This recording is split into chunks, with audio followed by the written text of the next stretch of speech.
Hello and welcome. This is Japan, and I wanted to go over the men's roster as a whole and where they rank right now. There's a lot of different moving parts, so basically, some of these guys are champions, some of the people are hurt, so we're gonna have certain stuff all together. But I figured this is probably just the best way of doing it, I guess. So we'll start off with AJ Styles. Now he's on a hot streak. He just was on the TNA show, and then he has a IC title match against Dom at SummerSlam. So he's doing pretty good, and I feel like there's a good shot that he could possibly win if they decide not to go with the whole like Finn Balor trying to take the belt off of Dominic. So there's a good possibility, but I'd probably put him in. He's doing pretty good. I mean, he's on the show weekly as at least a segment. He hasn't had a match in a bit, so I wouldn't want to put him up in S tier, but I think A is a pretty solid area to be.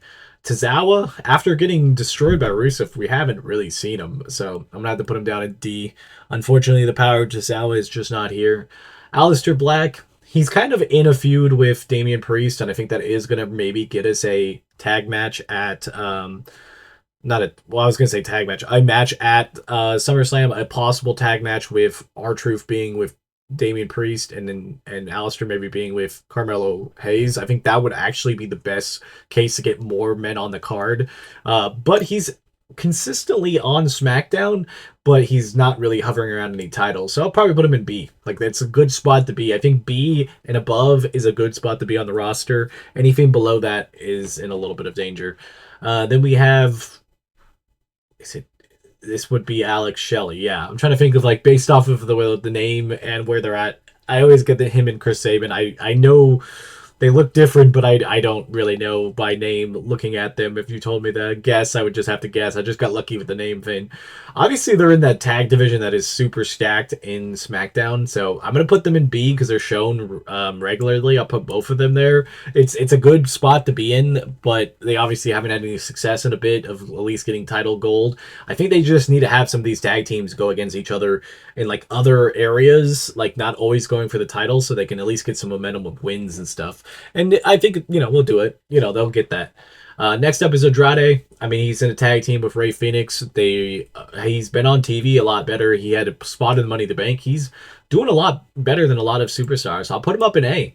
I think him and his partner, Ray Phoenix, have a possibility of taking those belts off of Wyatt Sick. They really shouldn't, but I honestly could see them doing that. Next up, we have Angel Garza. Him and Berto, haven't really got the traction as much on SmackDown with that giant division is just completely stacked. But they are the AAA tag team title holders, and they're holding belts, and they're getting different things. So I'd still put them up in B, even though they don't get as much time on SmackDown. They're still getting time in general. Both of them have been doing phenomenal in AAA, so it helps. Then we have the Street Profits. They just lost the tag team titles, Angelo Dawkins and Montez Ford. I still think I'd put them in A because they're still going to be a prominent role, at least right now, in the division. I could see them slipping, but I don't really think it's going to be that crazy. Paulo Cruz, I have not seen him at all. I think he's dealing with an injury, I would assume, and I haven't seen him. Austin Theory, they said that he's dealing with an injury. They had him on one main event thing, and he's just disappeared again. He's just been continuously fumbled. I'm going to have to put him down in D. Axiom and Nathan Frazier have been pretty good on SmackDown. I really feel they should have been the ones taking the titles off the Street Profits before the White Stick did. It was kind of unfortunate. I think they should still be next in line to do it. I'm going to put them in B. I mean, they're consistently shown, but they just haven't had the traction. Let me go put Nathan Frazier with him. And I'm going to put Ray Phoenix next to his partner because Ray Phoenix has had some pretty good things. He had a WrestleMania match. He's had some good stuff too. Braun Breaker's in one of the hottest storylines and one of the hottest factions. He has constant matches and stuff. He has felt like a little bit of a jobber and on the match side of things just because he's going against big people, but he's prominently on every episode of Raw, so you got to put him up in S tier. I put Bronson Reed probably just a little bit below that because obviously he's kind of the third man in that group, and I don't think he's going to get as much shine from it, but I do think it's better than what he probably would have been doing coming back after injury, so I think A is still pretty solid because he is on every show. He's holding the Money in the Bank briefcase. It's good. Brutus, honestly, they should have won that number one contendership match for the tag team titles. They've been great. They hadn't been shown a lot, so I'm going to put them in C because I don't know if this was just a one-off and we won't see them for another month other than backstage stuff. I really hope not because they are a solid tag team. Welcome back, Carmelo Hayes. He hadn't even been on a match or anything recently, and he just came back to get a DQ loss to Damian Priest. I'm hoping they use him more. Again, I'd probably put him in C because I can't trust that they will. So, unfortunately, I can't really put him much higher for the time being. He should be higher. Chad Gable, he's going to go down in D just because he's hurt. That's basically what the NA is, for not acceptable. Because, I mean, there's nothing to do with somebody that's hurt. CM Punk, he's already going for his second title shot in 3 months. That's no better. You can't have anything better than that for S tier other than being a champion. Cody Rhodes, same thing. Always, always at top. He's gonna always be an S tier. Then we got part of the LWO. Um, this would be Cruz del Toro. Yes. They just got the number one contendership. I'm gonna honestly, they've been kind of like off and on, and they were just down in Evolve, so I don't really know. I think they're just gonna be a stepping stone to not be there. I'm gonna put them in C, but I could be wrong. I don't even know if I see his partner down here. There he is. I just wanted to make sure we put them together. Next up is Damian Priest. He's consistently in feuds and consistently shown on TV. I'd put him in a solid A. He doesn't have the really title stuff area, like to be able, like in the title stuff. He had the U.S. title opportunity was that Backlash, and that's about it. And I don't think he's going to get much more than maybe having another shot at that. The world title on Friday nights is a little hard with John Cena being there. I don't see him getting that opportunity. I don't think they should ever have put him on SmackDown, to be honest. Then we got Dexter Loomis, part of the Wyatt Six. They're the tag team title holders. They've been around. I'll put probably most of the Wyatt Six in the 7 or in the A spot because they've been on TV doing stuff. So I honestly can't say anything bad about that. That's a good thing. I just have a feeling once they lose these tag team titles, they're going to disappear for a bit, and it's going to be unfortunate. Next up is Dominic Mysterio. He's in one of the hottest storylines. He has a title. He's on every Raw humanly possible, doing other stuff, a lot of PLEs. You got to put him up in S tier. It's crazy what he's done for the business being so young. Dragon Lee, we haven't really seen him much. I mean, he was just kind of a backstage character. I think he's going to get an opportunity against a Grande Americano at some point, either on a random Raw or maybe SummerSlam if they need an extra match, but I don't think much. I'll put him in C. I mean, I wouldn't put him completely non-existent, but he's getting there.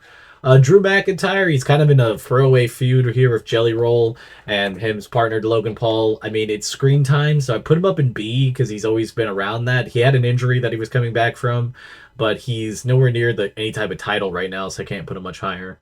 Grande Americano, I guess 2 because it's Ludwig Kaiser. I mean, he's doing better than Ludwig Kaiser. He's getting some screen time. He's only had one match I think as Ludwig, or like as Ludwig using this gimmick. So it's not bad. He is a speed champion, so I guess that is something. But I'd probably put it in C. I think he's going to about to get a better spot, but I don't know. And then we got Pretty Deadly. They were pretty hot, and I thought there was a good shot they were going to get those tag team titles around the time that they were doing European tours. And they never pulled the trigger, and now they've just completely been cut off of TV, unfortunately. I feel like sometimes when they do stuff like that, they need to move them to like a different channel. Because if you move Pretty Deadly to Raw, I think there'd be a better shot that they would get something.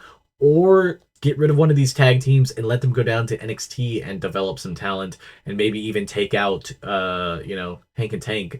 Something like that would also just really help NXT out and also could help out the team getting extra eyes on them. So I'll put them down in D. They just really have disappeared.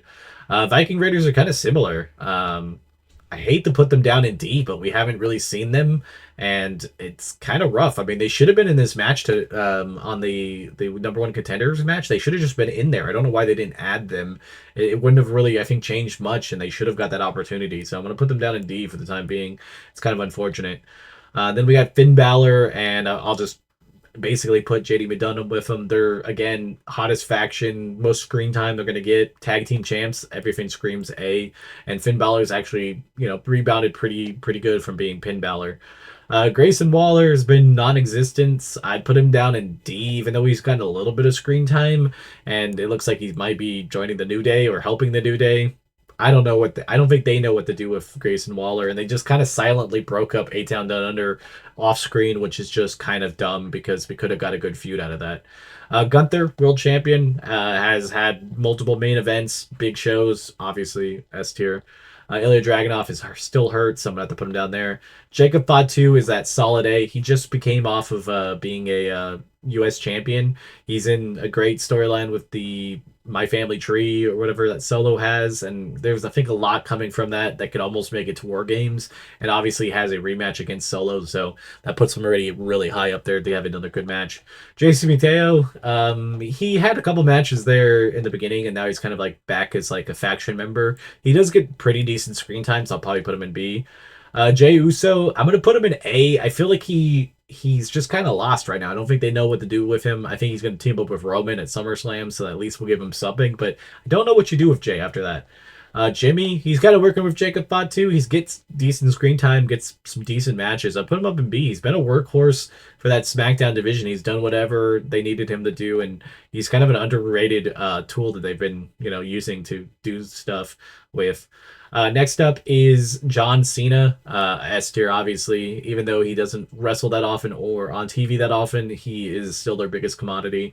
Joey Gargano, I mean, that SmackDown tag division just gets a lot of different looks, and being probably the crazy heels of it doesn't help or doesn't hurt it. I don't see Ciampa here, or maybe I'm missing him, but Ciampa will also go with him. There he is. He just looks so different. Karrion Kross, I'm gonna cautiously put him in B. He has a rivalry with Sami Zayn right now. He got a PLE match. I think he's rising up. I don't want to put him in C, even though I think that's probably where he needs to be. But I think that he's rising, and hopefully he gets a little bit better go with things. Kofi Kingston, both him and the New Day, or him and Xavier Woods in the New Day, have gotten decent screen time. They were tag team champs. I'll probably put them in B because they are going to be around that tag division. I just don't think they should put the titles back on them until they figure out what to do with that whole division in itself. LA Knight is going to be kind of unfortunate to miss SummerSlam. I feel like he would have probably had a good match, maybe a rematch against Seth Rollins, or been inserted in like a big tag match there, but I think the Seth Rollins thing kind of really killed him, but I'll put him in A. I mean, we still have some time to see what he can do, but I feel like right now he's kind of lost. Logan Paul, unfortunately, I'll put him in B. He's like around for this tag match, but that's about it, and hopefully he disappears after that. Ludwig, obviously, we'll put down in D. He's being the El Grande Americano thing, so I don't think we'll see Ludwig anytime soon. Almost, we haven't seen on TV in almost, I feel like a year and a half. Otis currently shown that he's injured, or guess. Like, I don't think he's actually injured, but Rusev took him out. D. Penta is consistently booked almost every Raw or every other Raw, and he's in some really big matches, so you got to put him up in A tier. Just, it's pretty good. Pete Dunne, he reunited with his partner, and they've absolutely disappeared. So him and Tyler Bate put it in D. I forget that they're even on Raw sometimes. Our true for Ron Killings, I think, as a solid C. He's gotten some matches, gotten some good screen time. I think he's still probably going to be around that area, and he's probably going to disappear a little bit, but the crowd got him back, and I think that's a good thing. Randy Orton was in the King of the Ring finals and had some different matches and stuff, and he obviously has a SummerSlam match, so put him in a solid A. I mean, he's always around that main event scene. Rey Mysterio, I believe, is hurt because I haven't seen him in a bit. Roman Reigns coming back for the 1 week that he is. I'll put him up in A. I mean, obviously he's always a big deal, but I wouldn't put him up in S. He's not going to be here after SummerSlam, so it doesn't really matter. Rusev, his stock is steadily growing. I'm gonna still put him in C. I just have feel like there's a limitation of what they can use him for. Sami Zayn, he's in the feud with Karrion Kross, and he's had some other stuff with Braun Breaker and stuff. He's constantly on TV, so I think a solid B works for him. Santos Escobar is the unfortunate thing with him is just that like his faction now has been getting more screen time, but he's just kind of been used as a manager, and I feel like he needs to actually go out there and do something. I think him against Solo for the U.S. title in like a random SmackDown would be great because they could just have Solo win a match and have a decent match with Santos doing decent. So I'll put Santos down in D. I think they need to do something else. Seth Rollins, unfortunately, is injured, but I'm not going to knock him down for that because he is Mr. Money in the Bank, and he's instantly going to be a top star when he comes back, so I'm putting him up in S tier. I don't care. Sheamus, he has banger after banger after banger, but they don't use him super often. He kind of struggles to get some screen time, so I'm going to put him in C. Hopefully, they do something with him after Rusev, but I have a feeling he'll be off the TV a little bit. Shinsuke Nakamura, where are you? Like, where is he? Had the U.S. title and he's just completely been off TV like he was before he got the U.S. title. D.